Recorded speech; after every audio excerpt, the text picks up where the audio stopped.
hear us okay? Yep. Amazing. Thank you all so much for taking time out of your Friday. As I stated in all the communication that you've gotten from us regarding this meeting, this is not a true meeting. We have no orders of business that need to go before the committee. So this will purely be an informational update. We will not be voting on any matters, including the minutes. So I just wanted to let you all know that for full transparency, this is not a formal meeting. This is purely an update for us to get information from Mayor Mason regarding the foundation. So just wanted to get that out of the gate, share that with all of you. And with that, we are just going to take a quick roll call of who is here. So Michelle, if you could please take that away, just so that we can have it for our records. All right, good morning, everyone. Happy Friday. First up, Mick Shoemaker. Okay, Adam Schreiber. Here. Brad Peoples. Here. Scott Owens. Charlie Schilling. Here. Dane Shryock. Here. Jack Marlin. Molly Crooks. Here. Kevin Brooks. John Finley. Daryl Crum. TJ Ross. Josh Schlicker. Max Crown. Here. Bill Ferguson. Don Mason. Here. Bo Powell. Clint Miller. Chris Rich. Here. Corey Hamilton. Sean Ray. John Jackson. Brandy Beaver. Here. Misty Cromwell. Here. Gracie Foreman.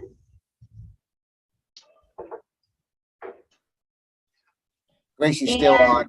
Gracie's here though. Gracie's here? Okay.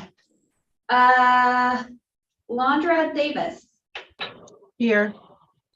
All right. That's everyone. Great. Jennifer, are you here on behalf of the Village of McConnellsville? Yes, I am. Sorry, I lost my signal there for a minute. No, you're fine. I just wanted to make sure we got you. Thank you. Yep. All right. Thanks, Michelle.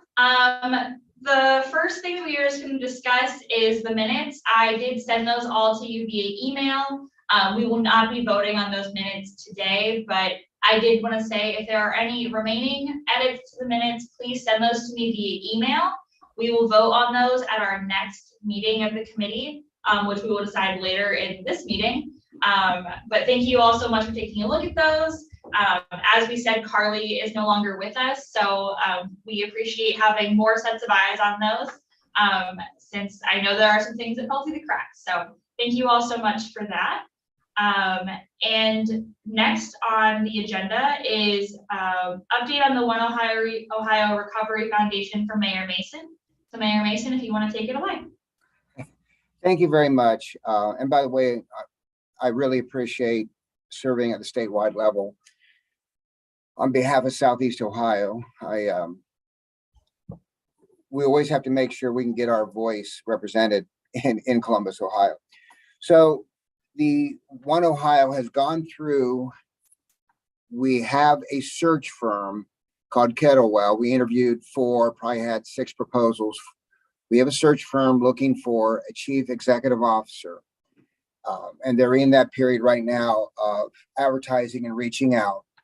The name of the company is called Kettlewell. They're out of Chicago, but they have had a very strong presence in Ohio, Northern Ohio, Western Ohio, and Southwestern Ohio in terms of looking for executives actually in the area what we're talking about, normally at the regional or Adam H level. So they have experience in literally what we're looking for. We stressed that not only did we want diversity in terms of, racial and ethnic, but also diversity in terms of personal experience and background to head up the organization. So in a sense, we wanted to recognize somebody with experience at a family level with people who had opiate or substance abuse might be as good as a candidate as somebody who has a PhD in a sense. So when I say they're looking for a broad net being thrown, that's what I mean. Presently on the CFO level, we have a acting CFO. Actually, it happens to be a person I remember working with in the 1990s. I was not involved in hiring him. His name's Jim Quinn. He was the chief budget official for Parks and Recreation at ODNR back in the 90s when I was over all parks, wildlife, forestry, natural areas and preserves. So he was the fiscal officer for one of our largest divisions. Then he moved on to become the chief fiscal officer for Ohio Department of Education, which, as you can imagine, ODE's budget is tremendous. He retired from the state, so he's working on contract with us as CFO. By the way, going back to the CEO, it's been projected that we might not have a candidate on board till about March. And just because the way the timeframes work for scheduling, and frankly, if we hire a person, most likely the person's going to have another job. And you always have to at least give, in this area of I want to say professionalism, that person's probably going to have to give 30 days or more notice based on whatever their contract with their employer might say. So that's why, optimistically March, it could be as late as June. Now let's go back to the money. We have yet to receive more than just $1 million of money for operational experience or purposes. We are expecting sometime, again, either the end of this year or early next year, somewhere between 50, 54, or even $60 million in settlement money. The board, and that's all 29, will have to make a decision of how much money to put that into the regional programs, and if some should be held for joint regions or statewide programs. And I would love everybody's input on that matter. I think my recommendation is going to be put the money entirely into regional programs, see which programs work, and then maybe in year 2, look at trying to create multi-regional or statewide based on successes. But anyway, so one question needs to be answered is, and by the way, and so for us, let's say we use $50 million as how much we get in settlement, because it's an easy number to figure. Based on the percentages in the settlement agreements, it looks like our region would get roughly 2.2% of that, or let's just call it $1,100,000. So what you can look for in our region is somewhere around 1.1 million to be appropriated for the recommendations of this board. Speaking of which, I believe the executive committee, and by the way, I'm on the executive committee, which is, I think, just 4 of us, and I believe the board all are of the opinion that whatever recommendations come from the regions are to be funded, as long as, of course, they meet the criteria, which we have every reason to believe they will meet the criteria. Now, the grants committee has not met yet because they're waiting on the 2 lawsuits to be settled. And the reason is because one lawsuit basically says we are a public body, and the other lawsuit is along the same frame, says we have to have open meetings and whatnot. So the concern is if our grants committee meets as a foundation, and then ultimately a court determines that we're a public body, then that would negate or nullify any and all actions by the committee. By the way, that's not my legal opinion. That's the legal opinion of counsel, though, to the OneOhio. And I try not to substitute my legal opinion for others at the time. I think that's an overly conservative legal opinion. But the bottom line is the grants committee has not worked. Let's go back to the lawsuit. There's one lawsuit pending in in Common Pleas Court in Franklin County. The judge heard our motion to dismiss. Again, we were represented by the Benish law firm. I thought the law firm did an excellent job. They had 2 attorneys working in tandem. And the interesting thing, and it was nice to be a spectator in a sense, that when you see the judge continue to ask your counsel questions, and your counsel give answers. And then when he turns to the other counsel for questions and the other counsel not able to answer it, or even one point in time, the plaintiff's counsel said something like, well, this is all confusing, I don't know. It's a good sign because that means the judge now is looking to our attorneys for direction and advice. And that's what happened. So I would certainly think the court will rule by Thanksgiving. Courts love, I'll call them holiday deadlines. Courts love issuing opinions on Fridays. They love issuing opinions before holidays. And so I really think we'll know by Wednesday whether how the Franklin County Court will rule. The Supreme Court has set an agenda for sometime in the spring. Actually, I think maybe it's March. They might be accelerating to January, but there will be a new court taking place really on January 1st. And I think we'll do better with that court, just in terms of dismissing these kind of frivolous cases. So let's go back to another thing. The board is in the final stages of preparing the application to the IRS for 501c3 certification. And actually, they're just going through the process of crossing T's and dotting I's and determining such exciting things as what kind of accounting system will we use, which will be an accrual-based accounting system.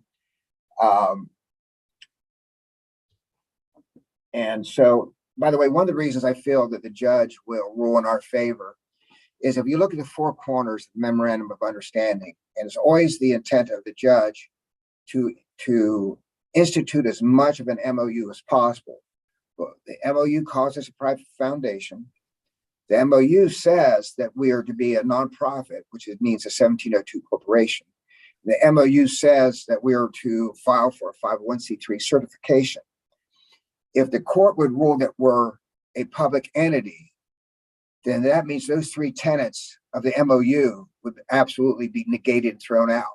The only time that the judge can throw out a contract is if elements of that contract are found to be illegal. And of course, those three are not illegal. So that's one of the reasons I feel that he'll rule in our favor. So I've covered the 501c3, the CFO, the CEO, the litigation, and I'm open to answering any questions any of you might have. And by the way, we did not have a November meeting, so there hasn't been anything since the October meeting, but I'm happy to answer any questions.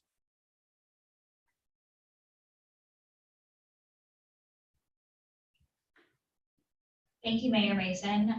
If anyone has questions for him, I would welcome you to ask away now, or put them in the chat as well. But we appreciate the update and we appreciate you representing us at the foundation level. Thank And you. please feel free to email me if something hits you later on today or next week, and then I'll share back with Buckeye Hills and we can make sure we're all on the same page.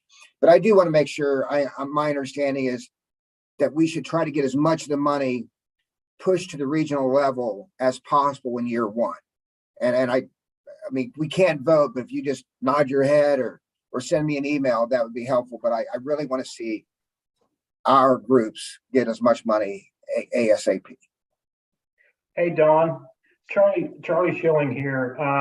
A question for you. When you talk about that 50 to 60 million, okay, that is potentially available within the next year through the two courts, is that two different cases that equal 50 to 60 million, or is there more than that?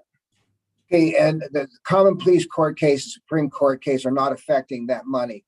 So those are monies that the memorandum of understandings between, let's put it this way, that the settlement agreements between the governor's office and the attorney general have with the respective parties.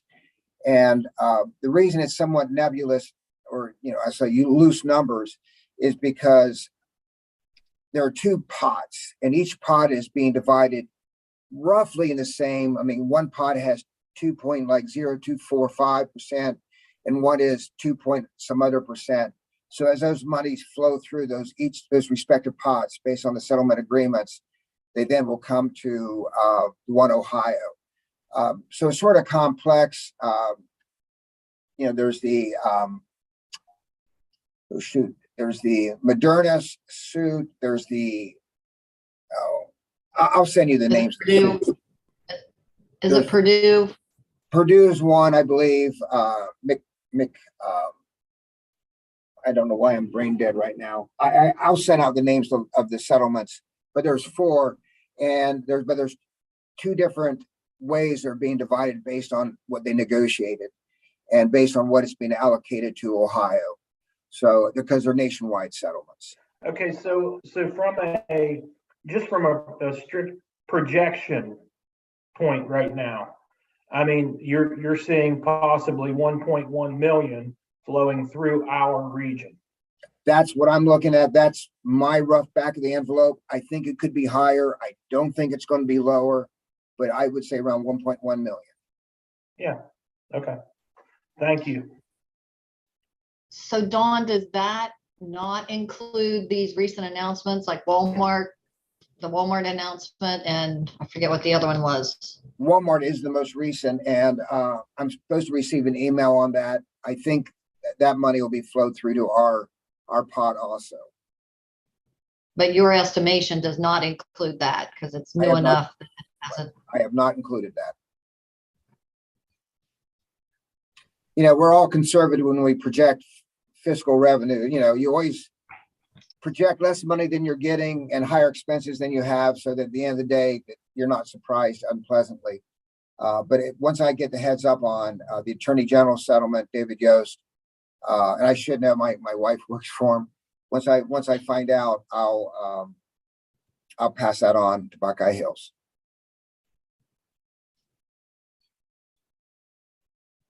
Thanks. Great, thank you. Are there any other questions for Mayor Mason? Okay, and I do know that we had some folks join a little late, so we are recording this meeting as well as streaming it on our YouTube. So I will be sure to share the link with you all as a follow-up so you can listen to the updates from Mayor Mason after this meeting. So I want to make sure everyone's kept in the loop as much as possible. So thank you, Mayor.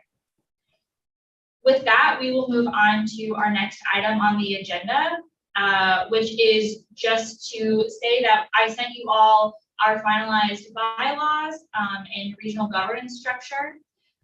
You all should have received those. Please look through those. If there's anything we need to alter, I'll take that back to our legal counsel. We currently, at our next meeting, will need to finalize our conflict of interest policy and procedures. So David will be joining us at our next meeting. But for right now, we have our bylaws. So please take a look at those. And again, send me any edits you might have to those. I think I've gotten a couple so far. And we will discuss those and vote on those at our next meeting.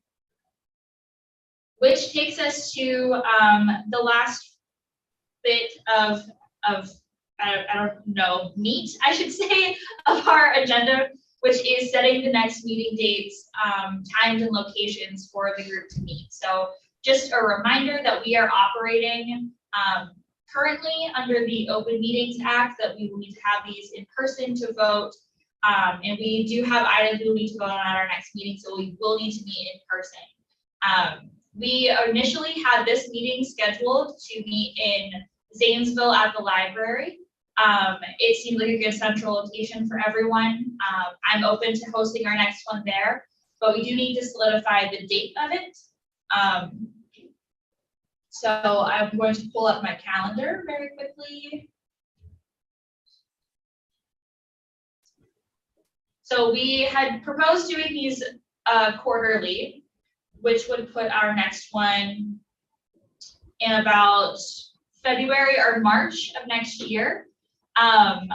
Mayor Mason, do you anticipate that we would need to have a meeting prior to that with anything that's moving at the state level?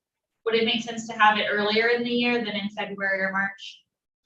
I would say February would probably be a really good idea. Hopefully January we'll have some determination of the court cases as well as proposed grant guidelines by then.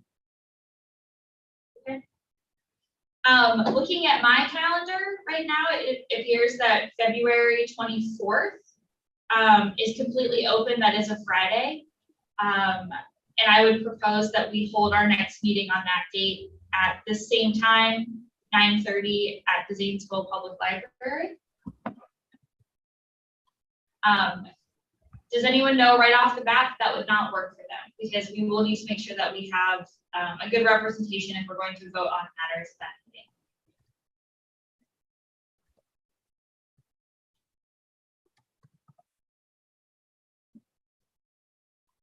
Okay, hearing none, we will go ahead and move forward with our next meeting of this body being on February 24th. That is a Friday at 9:30 at the Public Library in Zanesville.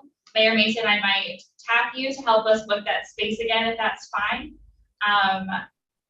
And I will send you all a calendar invitation with the details of that as soon as we are off of here. And with that, is there any other business comments or questions that the group has before we end this informational session?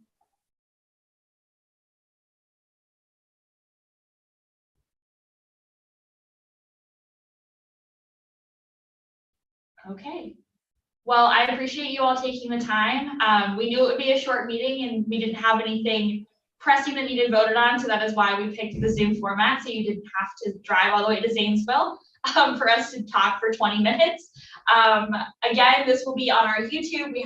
We are recording it, and so I will share that link with you all afterwards. Our next meeting will be Friday, February 24th. I'll also send that to you all after this. And I appreciate you all taking the time, and I hope you have a great rest of your Friday.